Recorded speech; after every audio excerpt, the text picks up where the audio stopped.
നമസ്കാരം. രോഹിണി നാളുകാർക്ക് വളരെ നിർണായകമായിട്ടുള്ള ഒരു വർഷമാണ് 2026. നിങ്ങളുടെ ജീവിതത്തിൽ വലിയ മാറ്റങ്ങൾ ഉണ്ടാകാവുന്നതായ ഒരു കാലഘട്ടമായിട്ട് കാണുന്നുണ്ട്.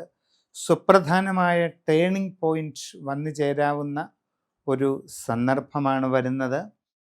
നിങ്ങൾക്ക് തൊഴിൽ രംഗത്ത് വളരെ വലിയ ഉയർച്ചയും പുരോഗതിയും അഭിവൃദ്ധിയും കൈവരിക്കുന്ന ഒരു സമയമാണ്. കർമ്മരംഗത്ത് വളരെ അനുകൂലമായിട്ടുള്ള നല്ല മാറ്റങ്ങൾ ഉണ്ടാകുന്നതായിട്ട് കാണുന്നുണ്ട്. പുതിയ ജോലിക്ക് വേണ്ടി ശ്രമിക്കുന്നവർക്ക് ഉടനെ അത് സാധിക്കുന്നതാണ്. ആഗ്രഹിക്കുന്നത് പോലെ നല്ല ജോലിയിൽ പ്രവേശിക്കുവാൻ അവസരമുണ്ടാകുന്നു. വിദേശ രാജ്യങ്ങളിൽ ജോലിക്ക് പോകാൻ ശ്രമിക്കുന്നവർക്ക് അതിനും അവസരമുണ്ടാകുന്നതായിട്ട് കാണുന്നുണ്ട്. നല്ല നിലയിൽ ജോലിയിൽ പ്രവേശിക്കുവാൻ നിങ്ങൾക്ക് സന്ദർഭം ലഭിക്കുന്നതാണ്. അന്യരാജ്യങ്ങളിൽ IT, ബിസിനസ് തുടങ്ങി വിവിധ മേഖലകളിൽ ജോലി ചെയ്തുകൊണ്ടിരിക്കുന്നവർക്ക് വളരെ നേട്ടങ്ങൾ ഉണ്ടാകാവുന്ന ഒരു സമയമാണ്.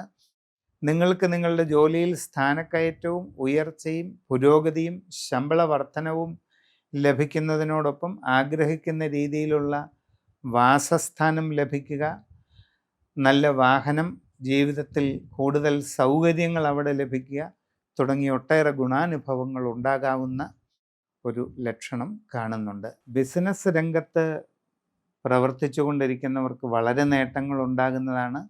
സാമ്പത്തികമായി വലിയ പുരോഗതി കൈവരിക്കാൻ അവസരമുണ്ടാകും. നിങ്ങളുടെ ജീവിതത്തിൽ ദീർഘകാലമായി ആഗ്രഹിച്ചു കൊണ്ടിരിക്കുന്ന ലക്ഷ്യങ്ങൾ നേടിയെടുക്കാൻ അവസരമുണ്ടാകും. നിങ്ങളുടെ ബിസിനസ്സിൻ്റെ വ്യാപ്തി വർദ്ധിച്ചു വരുന്നതാണ്. അപ്രതീക്ഷിതമായ ഒട്ടേറെ നേട്ടങ്ങൾ നിങ്ങളെ തേടിയെത്താവുന്ന ഒരു കാലഘട്ടമാണ്.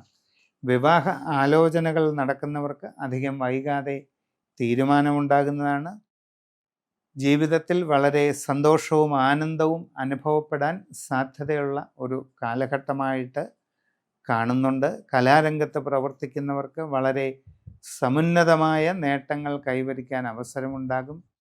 ഔദ്യോഗിക രംഗത്ത് പ്രവർത്തിച്ചു കൊണ്ടിരിക്കുന്നവർക്കും സ്ഥാനക്കയറ്റം, ആഗ്രഹിക്കുന്ന രീതിയിലുള്ള സ്ഥലം മാറ്റം തുടങ്ങിയ പല ഗുണങ്ങളും വന്നു ചേരുന്നതായിട്ട് കാണുന്നുണ്ട്.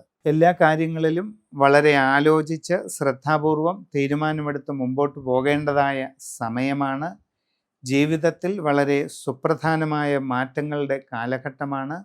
കുടുംബത്തിൽ കാവുകളോ മറ്റ് ദേവസ്ഥാനങ്ങളോ നിലനിർത്തി പോരുന്നവർ അതിൻ്റെ ഗുണദോഷാവസ്ഥകൾ ശരിയായി ചിന്തിച്ച് ഉചിത പരിഹാരങ്ങളൊക്കെ ചെയ്യേണ്ടതാണ്. വ്യക്തിപരമായി നിങ്ങളുടെ ജനന തീയതിയും സമയവും അനുസരിച്ചുള്ള രാശി വിചിന്തനം നടത്തി ശരിയായ പരിഹാരങ്ങൾ കണ്ടെത്തി ചെയ്യുന്നതായാൽ എല്ലാ രീതിയിലും വലിയ നേട്ടങ്ങൾ ഈ വർഷം ഉണ്ടാകുന്നതാണ്.